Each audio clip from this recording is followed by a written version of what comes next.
소나기 황수는 2장입니다. 소녀의 오른 무릎에 핏방울이 내맺혔다.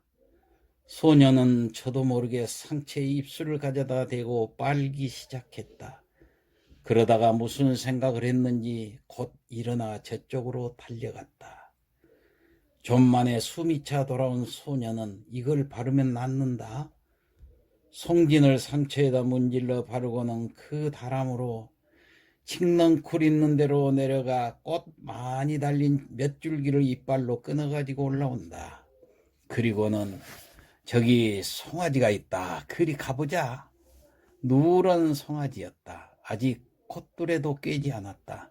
소년이 곱비를 바트게 잡아지고 등을 긁어주는 척 홀딱 올라탄다. 송아지가 껑충거리며 돌아간다. 소녀의 흰 얼굴이 분홍 스웨터가 남색 스커트가 안고 있는 꽃과 함께 범벅이 된다. 모두가 하나의 큰 꽃묶음 같다. 어지럽다. 그러나 내리지 않으리라 자랑스러웠다. 이것만은 소녀가 흉내내지 못할 자기 혼자만이 할 수 있는 일인 것이다. 너희 예서 못 들었느냐? 농부 하나의 억새풀 사이로 올라왔다. 송아지 등에서 뛰어내렸다. 어린 송아지를 타서 허리가 상하면 어쩌느냐고 꾸지람을 들을 것만 같다. 그런데 나룻이 긴 농부는 소녀 쪽을 한번 훑어보고는 그저 송아지 곱비를 풀어내면서 어서들 집으로 가거라. 소내기가 올라. 참 먹구름 한 장이 머리 위에 있었다. 갑자기 사면이 소란스러워진 것 같다. 바람이 우수수 소리를 내며 지나간다. 삽시간에 주위가 보랏빛으로 변했다. 산마루를 넘는데 떡갈나무 잎에서 빗방울 듣는 소리가 난다. 굵은 빗방울이었다. 목덜미가 선뜩선뜩했다. 그러자 대번에 눈앞을 가로막는 빗줄기. 비안개 속에 원두막이 보였다. 그리로 가 피를 그을 수밖에. 그러나 원두막은 기둥이 기울고 지붕도 갈래갈래 찢어져 있었다. 그런대로 비가 덜 새는 곳을 가려 소녀를 들어서게 했다. 소녀의 입술이 파랗게 질렸다. 어깨를 대고 떨었다. 무명 겹조고리를 벗어 소녀의 어깨를 쌓아주었다. 소녀는 피에 젖은 눈을 들어 한번 쳐다봤을 뿐 소년이 하는 대로 잠자코 있었다. 그리고는 안고 온 꽃묶음 속에서 가지가 꺾이고 꽃이 이그러진 송이를 골라 발밑에 버린다. 소녀가 들어선 곳도 비가 새기 시작했다. 더 거기서 비를 그을 수 없었다. 밖을 내다보던 소년이 무엇을 생각했는지 수수밭 쪽으로 달려간다. 세워놓은 수수단 속을 뒤집어 보더니 옆에 수수단을 날라다 더 세운다. 다시 속을 뒤집어 본다. 그리고는 이쪽을 향해 손짓을 한다. 수수단 속은 비는 안 새었다. 그저 어둡고 좁은 게 안 됐다. 앞에 앉은 소녀는 그냥 비를 맞아야만 했다. 그런 소년의 어깨에서 김이 올라왔다. 소녀가 속삭이듯이 이리 들어와 앉으라고 했다. 괜찮다고 했다. 소녀가 다시 들어와 앉으라고 했다. 할 수 없이 뒷걸음질 쳤다. 그 바람에 소녀가 안고 있는 꽃묶음이 우그러들었다. 그러나 소녀는 상관없다고 생각했다.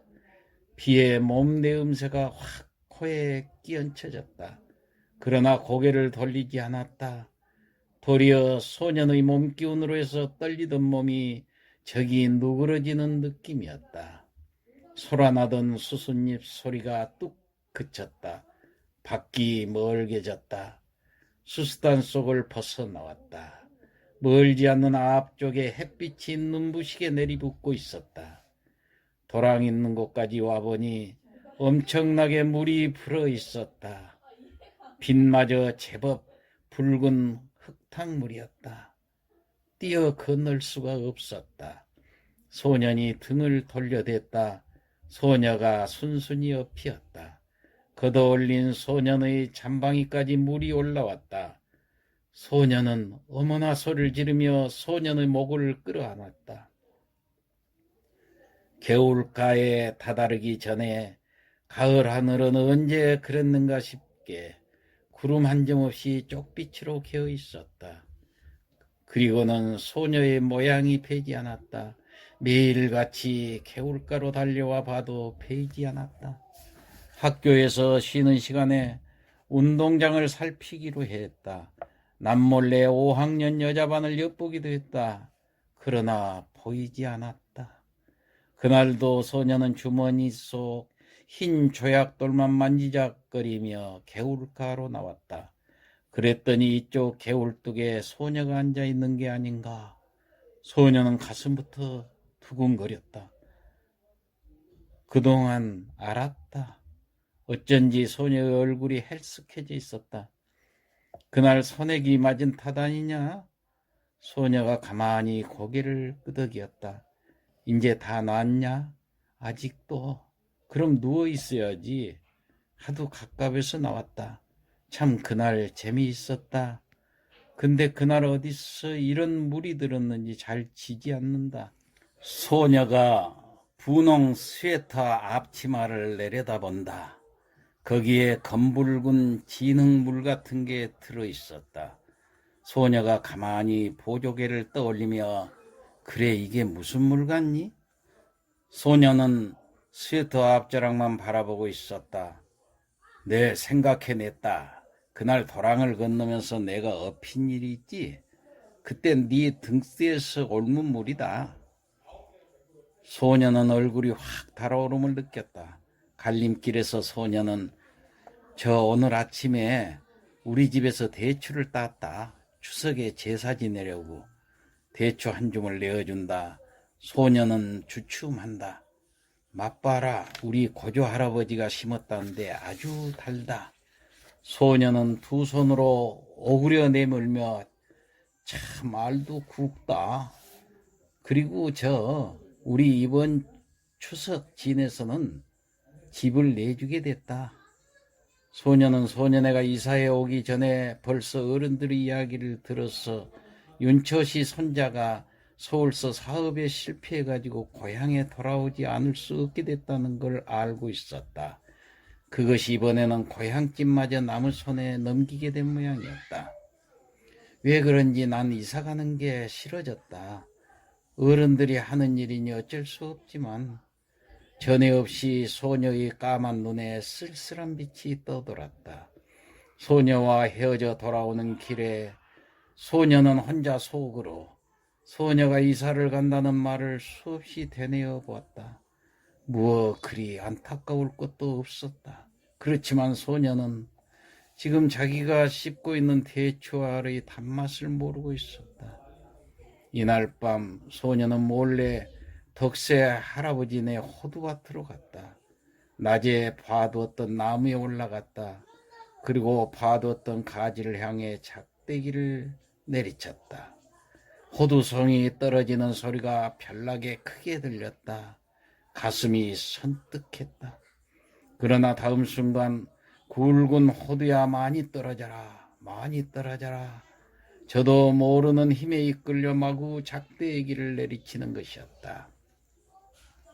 돌아오는 길에는 열 이틀 딸이 지우는 그늘만 골라 짚었다. 그늘의 고마움을 처음 느꼈다. 불룩한 주머니를 어루만졌다. 호두송이를 맨손으로 댔다가는 옴이 오르기 쉽다는 말 같은 건 아무렇지도 않았다.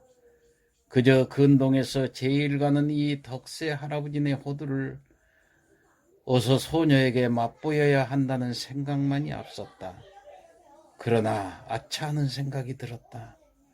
소녀더러 병이 좀 낫거들랑 이사 가기 전에 한번 개울가로 나와달라는 말을 못해둔 것이었다. 바보 같은 것, 바보 같은 것. 추석 전날 소년이 학교에서 돌아오니 아버지가 나들이 옷을 갈아입고 닭 한 마리를 안고 있었다. 어디 가시느냐고 물었다.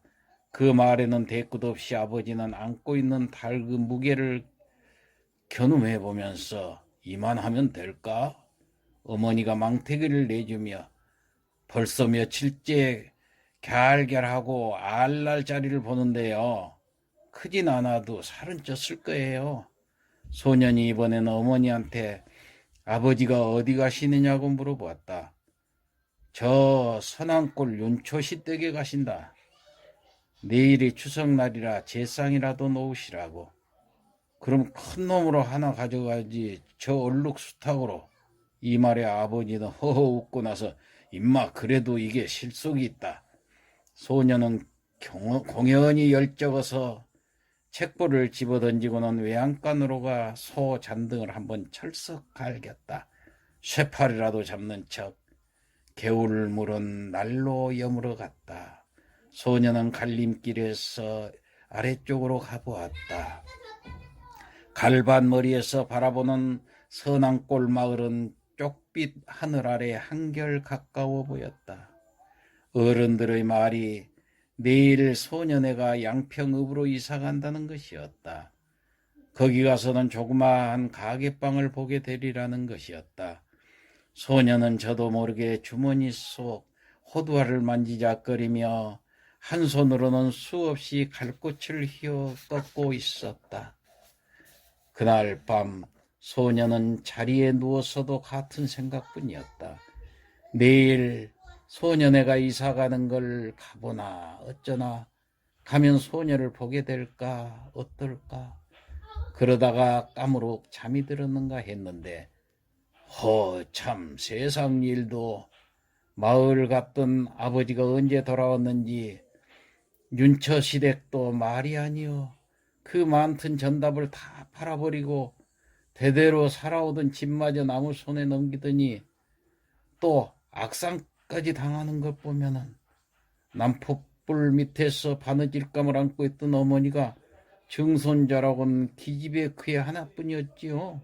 그렇지, 사내에 둘 있던 거 어려서 잃어버리고 어쩌면 그렇게 자식복이 없을까. 글쎄 말이지, 이번엔 꽤 여러 날 앓는 걸 약도 변변히 못 써봤더군. 지금 같아서는 윤초신에도 태가 끊긴 셈이지. 그런데 참 이번 기집애는 어린 것이 여간 잔망스럽지가 않아. 글쎄 죽기 전에 이런 말을 했다지 않아?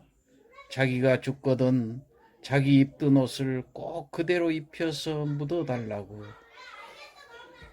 예, 이상 끝마치겠습니다.